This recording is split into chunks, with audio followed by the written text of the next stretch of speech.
guys, we're here at Los Lunas, New Mexico, and we're here at the place called the Decalogue Stone. We're going to look at this mountain. You can see the mountain behind me. We're going to look at this stone that's written in ancient Paleo-Hebrew, okay? We're going to look at a lot at this mountain. Up above here, somewhere in this direction, in the top right of the mountain from your view, is a Maseroth, Hebrew Maseroth signs, okay? And it's been destroyed, guys. So I'm going to show you that. I'm going to show you the Paleo-Hebrew. We're coming to these sites, guys, because we're raising awareness of these things in America, and we're also trying to preserve these sites, but people are destroying them. So we're gonna cover them out. We're gonna take you through. We're gonna show you the Hebrew and many other amazing things that of the people that lived here. Thanks, guys. Here we are at Hidden Mountain, and you know how they say, "Where's Waldo?" Well, tell me where the stone is. This is first impressions, the first moment I'm seeing it, and this is the mountain here. And if we zoom in, there's the Decalogue stone. Okay, we'll get a closer view for you in a second, but it's amazing just to think that, you know, this could just be some mountain, but here we have Paleo-Hebrew. It's hidden things, you know, amazing things. Hey guys, I just want to show you a reference point of the stone. You can see here the size. I want to give myself as a reference point. A lot of times when we show the stone, we don't really have a good sense of how large this is. So if we just go up, it's going all the way up to here, okay? And then at the bottom of it, as we come down, you can see the bottle as reference. And here is the writing, okay? I wanted to just show you an overview to show you the scale and size of this stone. Here we are, and we have the first line defaced on the Decalogue stone, okay? But we can still read this, and I'm hoping that the video will come out. But what we have here is we have I am, and then we have a Yod, Hey, Vav, Hey here, Yahweh, I am Yahweh, Aluhakum, or like it's like Elohim, your God, who brought or has taken you out of the land. Okay, and then the next line, some people say, so our next line is right here. Some people say that this next line is an insertion. But in talking with people, some people suggested that maybe this is correct. So let me just read this to you the way it's written, and we'll look at it in a couple ways. But if we just read this in the way this is written, it says, I am Yahweh, your God, who has taken you out of the land, and there shall not be, or not be, gods, other gods before, lo, my face, of Egypt, from the house of slaves. Okay, so that's the way it reads, guys. But other people, and then there may be another view where we have an insertion here. We have a arrow pointing up and a dot. Now this dot we see this consistently throughout, is completing a sentence. Okay, so another view is that the person started the first line, and the second line started the first commandment, and then in the third line completed the statement that was actually supposed to be finished here.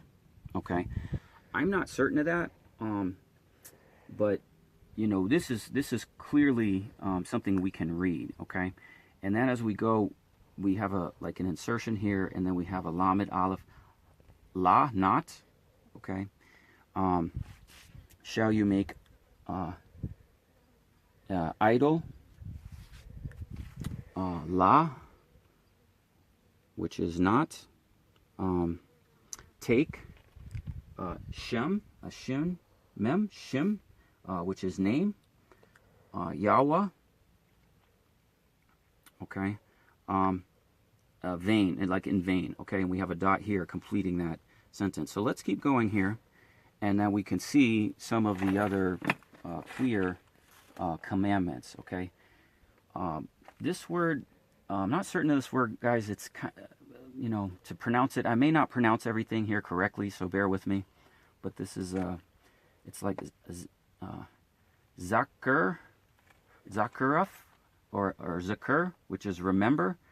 And this is not translated. And then we have a yom, yod, mem, yom, day. Remember, day. It's like a shin, bet, tav. So Shabbat, Sabbath. Okay. And holy. Holy. Keep it holy. And then this one is kind of long. I'm not going to try and pronounce all of it, but basically what we have is a honor your father and mother. Okay. So that your days you'll have long days upon the earth. Okay. And Yahweh, we got a Yahweh Elohim over here. Yahweh, Yod He Vav He, Elohim, Yahweh. And then this is our next line. And then we have the laws, okay? And so here's one of our laws right here. Lamed Aleph, la, not. Murder, la. Lamed Aleph, not. Adultery, don't commit adultery. Lamed Aleph, not. Steal, Lamed Aleph, again meaning not. Basically this line is give false testimony against your neighbor, okay? And then the last line is the do not desire the wife of your neighbor and all that is your neighbor's. Now another thing I hope to attempt to show you is that completes this line. And something has happened here where you can clearly see everything that we've read is clearly etched into the stone. The surface of this stone, guys, is clear to make this readable. You can see it's sanded or something is done, but there's places you can see this is black, right? So they couldn't get to this part of the surface by using a sander or something. So you can see here, this is the way it would have originally looked. All right, look at the stone. This is the portion here my hand is on, and you can see a crack here, and the stone going down and appears to have separated. Here you can see this crack. This continues. You can see the stone here as I take it out, and it looks like it has, when the major stone is fallen, you can see the separation and the crack taking place here, going all the way around, which is very, very interesting. Also here we can see some of the moss and blackened surface in the line here where the whatever was done to clear the surface and made it this lighter covering closer to the rock. Okay guys, one of the things we want to do with this stone is I want to provide you with information, okay? Sometimes when you go to a site, you can see things at the site you can't see on video, you can't see in photographs. So other people that are interested in things like this, I want to share some things that are on the site. Most people will focus on just the stone and the writings, which, you can clearly see, and we can, make an attempt at its clear and obvious interpretation of the Decalogue, 10 Commandments. But there's other things when you come to the site that we just want to, just make aware. Not that we know the answer to them, but like when we're reading these lines and we're saying like, okay, the person made an error, maybe they didn't make an error. Maybe what we're looking at is what the person writing intended to write, even if that's different than what we expect, okay? Including things like here, there's some etching here that I haven't seen anyone point out. And I don't know what that is. If the surface here is not, if it's someone that came later and couldn't etch and get into the stone as much as the original etching, or if it's just not, you know, something that's removed the surface. I don't know what's going on there, guys, but it's clearly a difference because you have strong etching here and less here. Maybe someone tried to etch that and couldn't get into the stone, or there's more writings that are below. It's difficult to distinguish that. But I just want to make you know, those that are interested in the details here aware of some of these things. Okay, and then the rest of it, you can clearly see the shading of the stone is much lighter in color, and it's blacker in color in other places. We can clearly see, like, when people come in and do graffiti, they're just etching, scratching, you know, to just get, you know, something that's here. So this is the blackened surface, right? But when we look closely, you can see that this is really dug deep into the stone, you know, and so it's etched in a manner that's, you know, other things are just not replicating the same way. Like you can see here, people just coming in with a knife and scratching. They're not getting into the stone. But in these petroglyphs and these inscriptions, they are really dug in, okay? So just pointing it out. So here's the entrance, guys, and here we have the stone, and this is the principle of a mezuzah stone on your doorpost. And so this is a gate, and then as you can see, the entrance to this area, which may have been a fortress, is clearly defensible by all these mountains very easily, and that this would have been the path going up. So in the path going up, at the entrance of the gate is this stone. Guys, here we have a shelter, and there's many shelters like this here at the site. And if we see these, we can see these are very old, and these would have been something that could have easily made a shelter for the people, and you know, had tarps covering it. But you know, there's stone circles like this. There's some other ones, but this one appears to be one that is, you know, decent height. It's dug out underneath, and there's many like these. This may be a outpost. If we look from here, we can see for many, many miles. Or it may have been a shelter and tent, you know, kind of like fortification.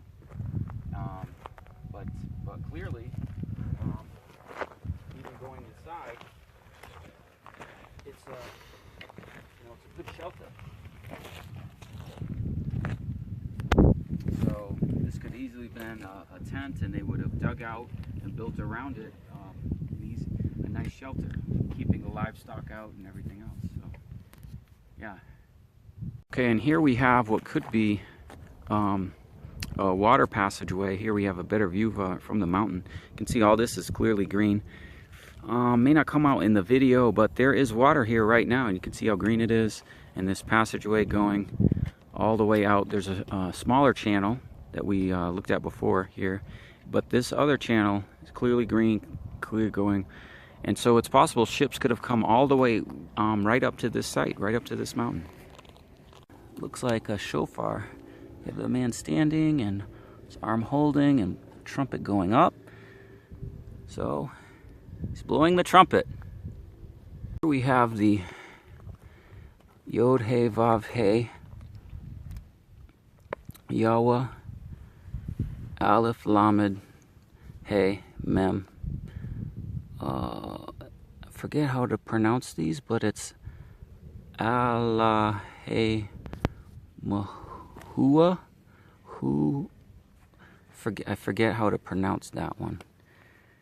Second word, but this is a stone on top of the mountain, and you can see all the graffiti, and some of it's pretty good. March 19th, 1930, John. Most of the etchings up here are not to that degree, but you can see the reference of my hand. This is clearly the same size as the other place, and I do apologize, guys, if I'm not pronouncing this. We don't want to use the names Lord in vain or pronounce it, but we're children learning. But this is the stone, and let me give you a reference to where we are. We would have come up, the mezuzah would be down here, and we've walked up this way. The mountain goes up this way. We've looked there, and here we have the river that they may have taken the river in, and the rest of the sights and the views that you can see around. Okay guys, we have here a pen or area that may have been a small sleeping quarters. You can see this is you know, large enough for maybe one, maybe two people, almost like if you picture a two-person sized tent. And clearly the stone here was built up very high. This particular one looks good. And what we have is somewhat of a perimeter of these types of structures that go along here. I'm close to the corner, and then this runs along this corner. It's going this way, and then it continues, and there's stone across there this way to your right, and then going all the way, and then another row parallel to me, and then another row continuing and coming in a full either square or rectangular shape.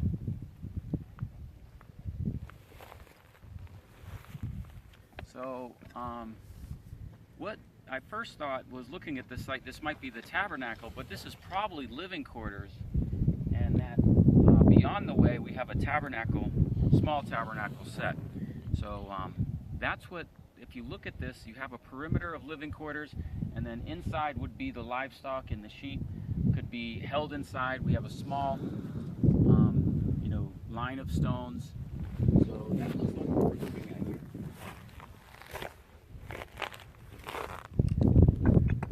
Here we got the outer perimeter here, running along to here, going to another corner, and the far end, oops, that's too big, okay, to about here, going across.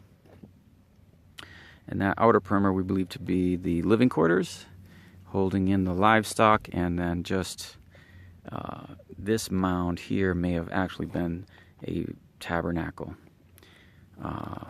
place of worship.